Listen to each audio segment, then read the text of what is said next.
আসসালামু আলাইকুম ভিউয়ার্স। অনেকে আছেন যারা আমাদের থেকে শুধুমাত্র ফোম নেবেন, কাভার নেবেন না। তারা অনেকে আছেন যে মার্কিনটা কিভাবে পরাইতে হয় এটা জানেন না। ফোমের উপরে যে আস্তর কাপড়টা থাকে এটা কিভাবে পরাইতে হয়, জাস্টকে আমি আপনাদের দেখাই দিব কিভাবে মার্কিনটা পরাবেন ডিজাইন ফোমের। জাস্তে ফোমটা পায়ের ভিতরে বাঁকা করে কিভাবে পরাইতে হয় দেখেন।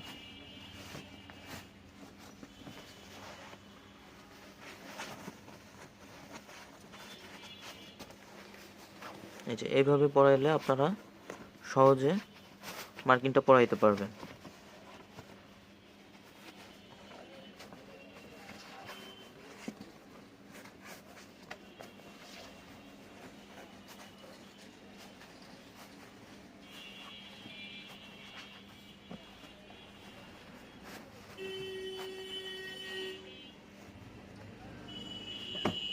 দেখেন কত ইজিলি মার্কিনটা পরানো হয়ে গেছে।